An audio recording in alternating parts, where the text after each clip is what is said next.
Now, the Israeli beleaguered Prime Minister Netanyahu will be back in the court again today.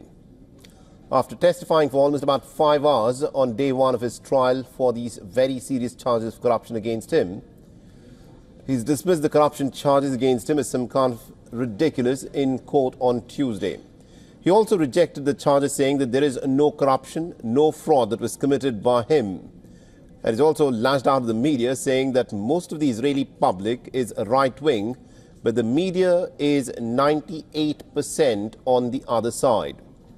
Now, towards the end of his testimony, Netanyahu responded on the charge of receiving favorable coverage on the WION news website owned by his close friend Shaul Ilovich, in exchange for easing the way for a telecoms merger that was sought by him.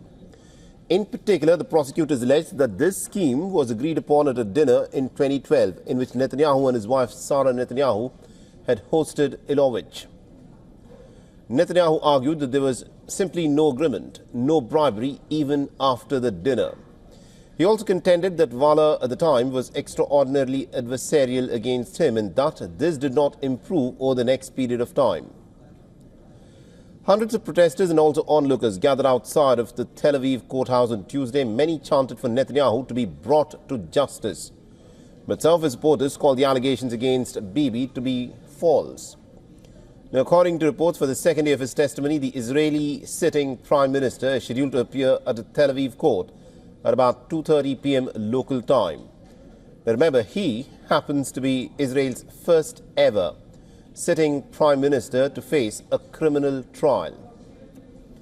Now, Netanyahu is also facing charges of bribery, fraud and breach of public trust in 3 separate cases. In the first case, Netanyahu and his wife Sarah Netanyahu have been accused of accepting more than $260,000 American dollars of luxury goods that included stuff such as cigars, jewelry and champagne from billionaire donors in exchange for political favors.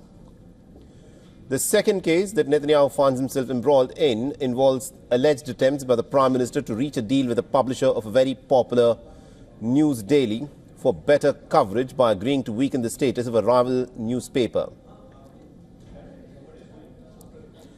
Now, the third case is related to allegedly receiving favorable media coverage from the WION news side.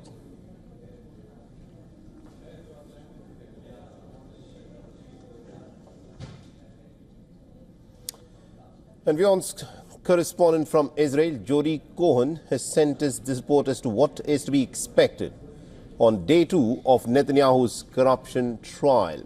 Listen in. So the UN has said that it opposes Israel's strikes in Syria. The IDF said that they destroyed around 70 to 80% of Syria's strategic weapons, which Israel was concerned could have ended up in hostile hands, not just as a threat to Israel, but also to others as well. Now, former IDF spokesperson Jonathan Conricus said that when Libyan dictator Colonel Gaddafi was ousted, that terrorists from across the world distributed his lethal weapons far and wide, and that's what Israel is preventing from happening in Syria now. Now, he suggested that far from criticizing, the world should be thanking Israel. Now, Israel's Navy and Air Force destroyed most of the strategic weapons stockpiles, including, they said, long-range projectiles, Scud, cruise, coast-to-sea and air defense missiles, Navy ships, fighter jets and helicopters, and tanks and radars and more. And Prime Minister Netanyahu said that Israel will do whatever's necessary to ensure its security. For all the latest news, download the WION app and subscribe to our YouTube channel.